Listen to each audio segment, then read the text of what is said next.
You're listening to the Bare Metal Cyber Prepcast, created to help you succeed in your PMP certification journey. Learn more at baremetalcyber.com, where additional prepcasts, books, and training materials await. Let's get started. Quality management is the set of deliberate choices we make to ensure a deliverable is fit for use and conforms to agreed requirements. It's neither a cosmetic finish nor a one-time inspection at the end of work. At its core, quality asks two questions. Does this product do the job it's intended to do? And can we prove it did so reliably? Answering those questions requires integrating quality into planning, execution, and control so that quality becomes part of the work itself rather than an external gate. When teams treat quality as a continuous promise to customers and stakeholders, they reduce rework, speed acceptance, and create auditable evidence that decisions were reasonable. That shift from reactive checking to proactive design is what separates merely completing work from delivering durable value. When you orient a project toward quality, you create three tangible outcomes that improve delivery and governance: fewer defects in production, faster formal acceptance, and credible evidence for decisions and disputes. Fewer defects reduce cycle time and protect budgets because each defect usually triggers rework, delay, and wasted morale. Faster acceptance speeds, benefits realization, and weakens friction with customers or regulators. And credible evidence, test logs, inspection records, traceability matrices, preserves organizational memory and supports root cause analysis when issues occur. These results are not magic. They come from explicit choices about standards, sampling, supplier obligations, and how evidence is collected and stored, all aligned to the acceptance criteria the customer will use. A practical quality mindset distinguishes prevention from inspection and favors prevention where it makes sense. Prevention means designing processes, standards, job aids, and controls so defects are unlikely to occur. Inspection means detecting defects after they happen. Prevention is like adjusting a recipe so the dish comes out right before it leaves the kitchen. It saves time and avoids customer disappointment. Inspection is like tasting the dish before serving, useful but costly if it's the only safeguard. Smart quality plans use inspection for verification and learning, while investing in prevention to reduce the frequency and impact of defects so the team spends most of its energy on getting things right up front rather than fixing them later. A clear quality plan starts by naming the standards, measurable metrics, responsible roles, and methods the project will use to judge work, and it treats non-functional requirements, performance, security, usability on equal footing with functional ones. Standards are the concrete norms the team agrees to follow. Metrics convert those norms into signals you can watch.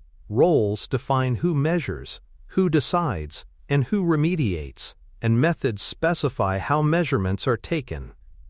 When non-functional requirements are explicitly part of that structure, they stop being vague worries and become testable commitments.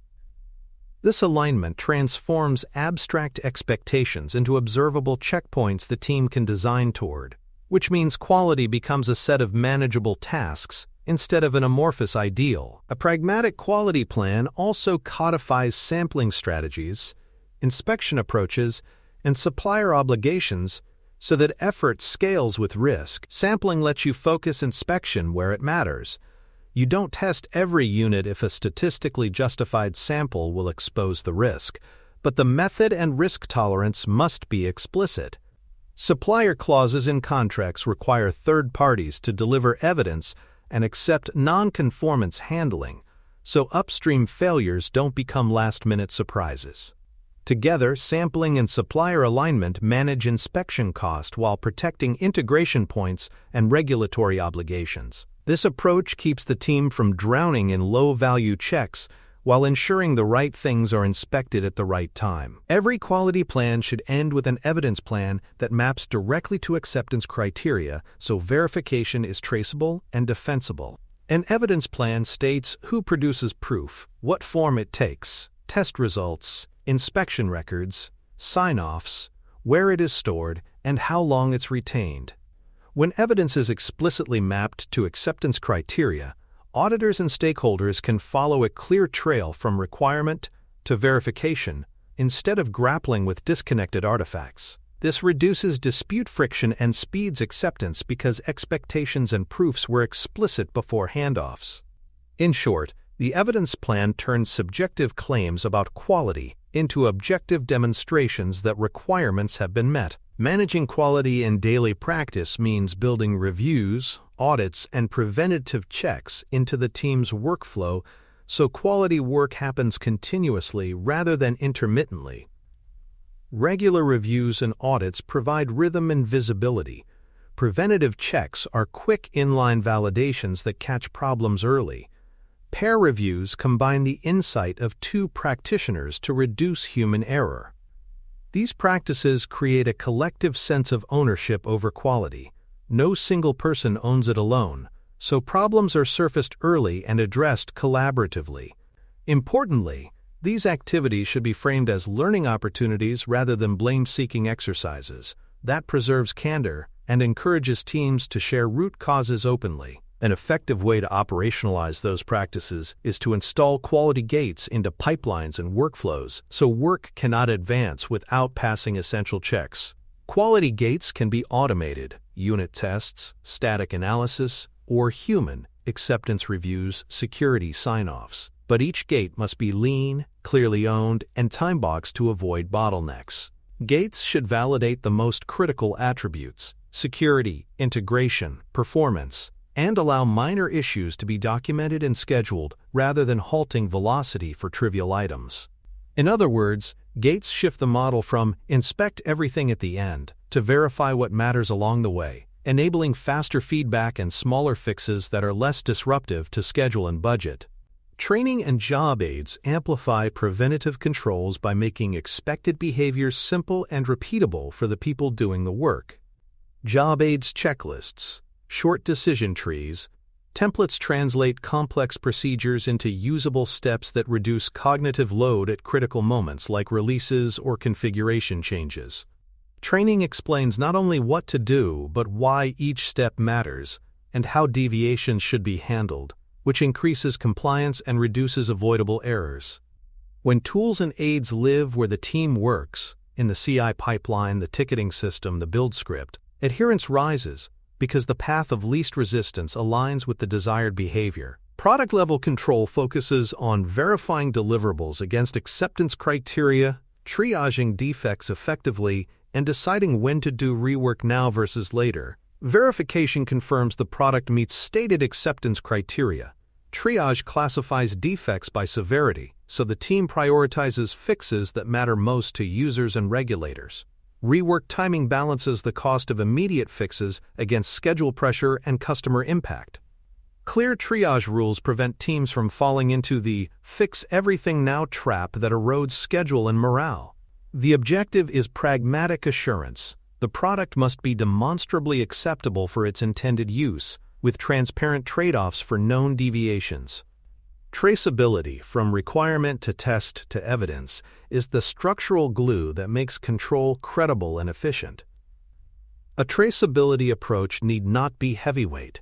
A well-maintained matrix, linked test cases, or a ticketing convention that references requirement IDs can serve. Traceability allows anyone to answer the simple but critical question, how do we know this requirement was tested and accepted? That clarity speeds approvals and reduces repetitive questioning during audits or handoffs.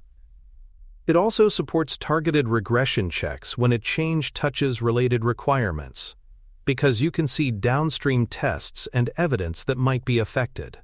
Practical defect triage is disciplined and decision-focused. Determine severity, assess risk, assign an owner, and decide whether to fix immediately, defer, or accept with a waiver. Severity should be defined in advance and tied to user impact and regulatory consequences. Risk assessment considers likelihood and cost. Ownership assigns accountability, and the fix decision records the trade-offs.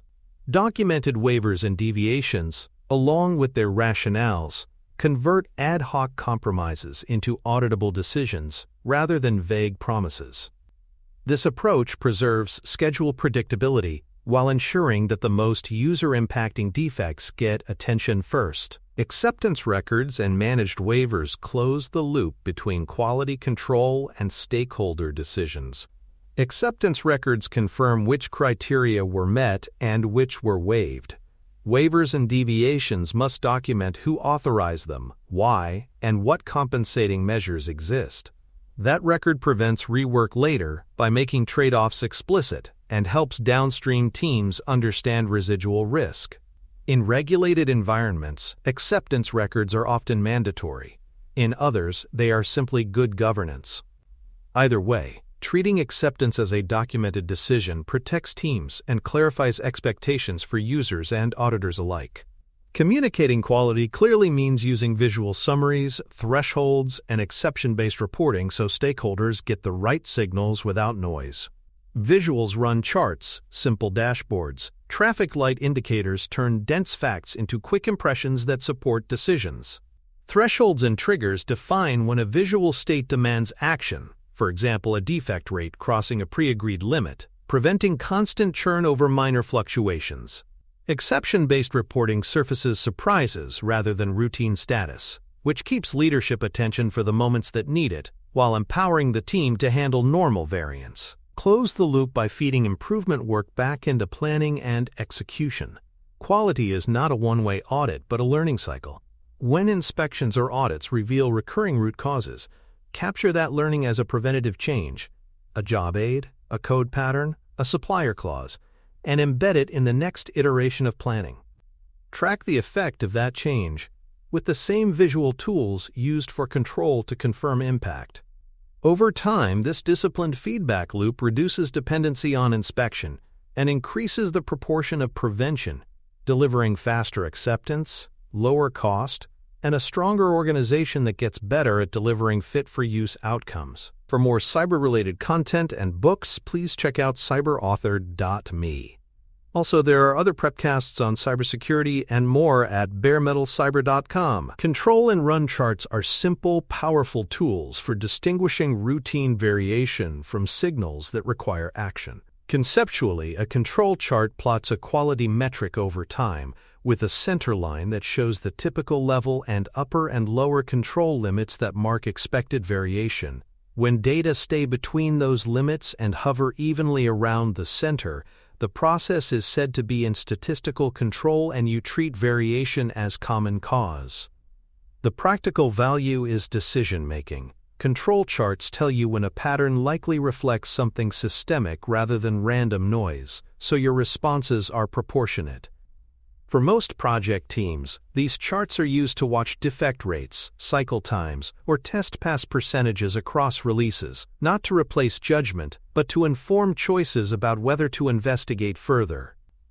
Explaining a control chart in plain terms helps you apply it without heavy statistics. The center line is the average of your observed values.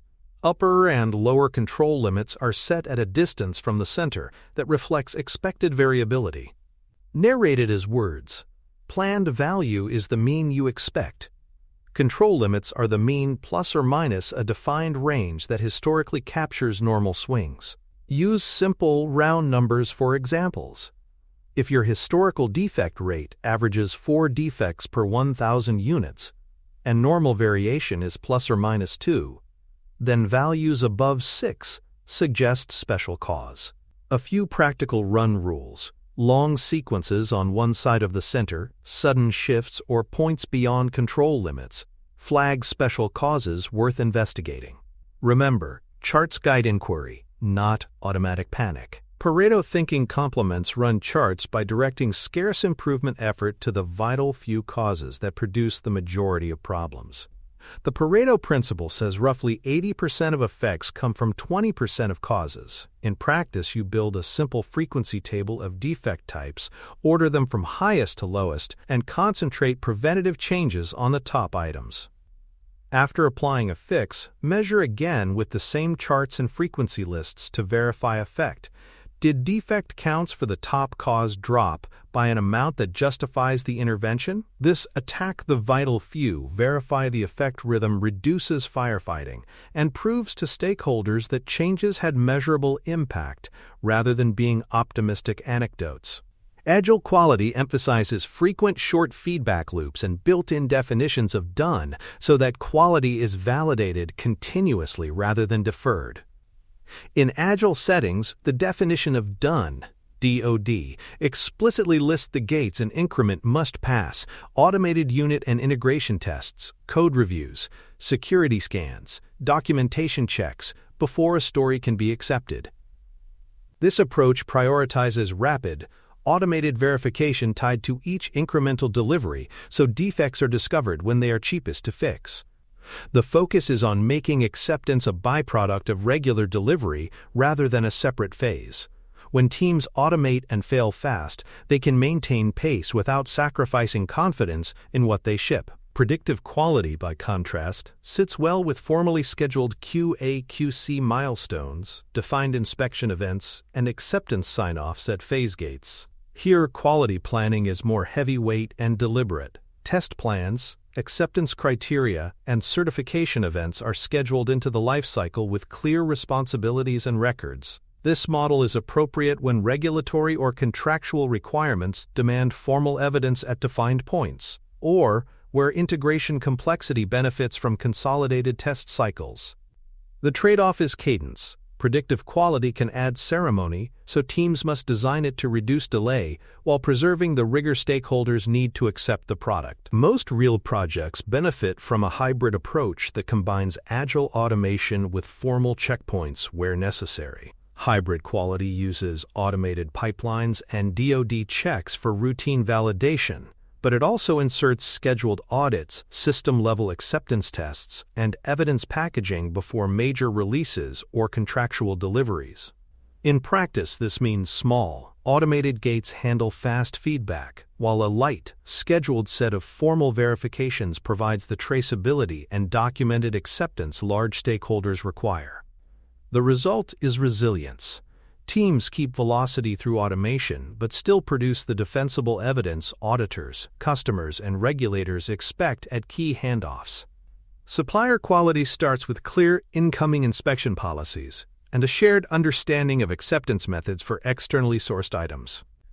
An incoming inspection policy describes what to check on receipt, what sampling plan to use, and who is responsible for disposition, accept, reject, or quarantine. Acceptance methods may include certificates of conformity, batch test results, or sample inspections. The method chosen should reflect the supplier's risk profile and the item's criticality. Importantly, supplier obligations belong in contracts, require evidence delivery, define non-conformance handling, and set expectations for corrective actions so upstream issues do not cascade into downstream integration crises. Sampling plans help balance inspection effort and risk when handling supplier deliverables. Rather than testing every unit, define a sampling approach, for example, sample size and acceptance number, based on risk and historical supplier performance. Simpler projects may use small, fixed samples, while regulated environments may require statistically justified sampling. When a sample fails, escalation steps must be clear. Re-inspect the lot, require supplier containment actions, or initiate root cause analysis and corrective action. Documenting results in a shared repository ensures traceability and supports trend analysis. If a supplier's failure rate rises, you have the evidence to renegotiate terms or source alternatives. Non-conformance handling is a structured pathway. Detect, contain, notify, investigate, correct, and prevent. When a supplier item fails, containment prevents it from entering production. Notification triggers the supplier to respond. An investigation identifies the root cause. Correction restores conforming stock. And preventative measures stop recurrence. Tie supplier evidence into your project repository so auditors and project teams can see the history of inspections, waivers, corrective actions, and follow-up verification. That traceability ensures supplier issues are not treated as isolated annoyances, but as managed risks with documented resolution and learning. Scenario: a recurring defect cluster appears in a recently deployed module, and the release schedule is tight, leaving little room for major rework. Option A: stop all further releases and pull the team into a full, code-level forensic investigation immediately. Option B: run a brief Pareto on recent defects, identify the top contributory cause, and apply a focused preventative change that can be tested in a small staging environment. Option C: accept the defects as low impact for this release, document waivers, and schedule remediation for the next minor release. Option D: tighten incoming inspection on supplier components that interact with the module while continuing other development. I'll give you a moment to consider that. The best next action in this vignette is Option B: Pareto, targeted preventative change, and measured validation, because it balances risk reduction with schedule pressure. A short Pareto will quickly show whether a single cause accounts for most failures. If so, a focused fix limited in scope can reduce recurrence without derailing the entire release plan. Follow that with a quick validation in a staging environment and a short monitoring window post-deployment. The strongest distractor is Option A. While thorough investigation is valuable, stopping all releases risks business impact and may not be necessary if a focused change will address the dominant cause. Option C, defer, is acceptable only when defects are truly minor and fully understood, but it must be accompanied by documented waivers and compensating controls to protect users. Option D, tighten incoming inspection, may help if supplier interaction is implicated, but is often slower to show effect. By choosing Option B, you preserve schedule momentum while acting decisively on the most likely lever for improvement. Then measure the outcome with run charts and a follow-up Pareto to prove whether the intervention worked, adjusting course if it did not. Common pitfalls in quality management are easier to name than to avoid: an inspection-only mindset, reacting to noise instead of signals, and relying on weak or disconnected evidence. An inspection-only approach treats quality as a gate at the end of work rather than a thread woven through the lifecycle, which increases rework and delays. Reacting to every fluctuation instead of using run rules and thresholds consumes attention on trivial items. Weak evidence, fragmented logs, unlinked test artifacts, undocumented waivers, leaves teams exposed during audits and makes problem analysis slow and error-prone. Awareness of these traps is the first step toward avoiding them. A concise playbook makes quality repeatable, plan standards and acceptance criteria up front, build preventative checks and job aids into workflows, use simple charts to detect true signals, prove changes with before and after measures, and feed improvements back into the plan. In practice, that looks like 3 actions per release. 1. Verify DoD and automated checks pass before merge. 2. Run lightweight control charts and a quick Pareto weekly to detect shifts. And 3. Capture any recurring root cause as a preventative change and document the evidence in the repository. This keeps the team from oscillating between firefighting and paralysis and creates a predictable, auditable improvement loop. Finally, remember, quality is a learning system. The goal is to increase prevention and reduce reliance on inspection over time. Use simple metrics and visuals to make decisions faster. Keep supplier evidence and acceptance records linked for traceability, and institutionalize the small changes that repeatedly remove pain points. When leadership trusts the team's evidence and the team trusts its tools and job aids, quality becomes a strategic advantage rather than a recurring cost, and your projects will deliver outcomes that are not only complete, but reliably fit for the people who will use them. Thanks for tuning in to the Bare Metal Cyber Prepcast, your trusted source for cybersecurity news and insights. Remember to subscribe at baremetalcyber.com so you never miss an update. And visit cyberauthor.me for best-selling cybersecurity books that equip you with expert knowledge. Until next time, stay secure and stay vigilant.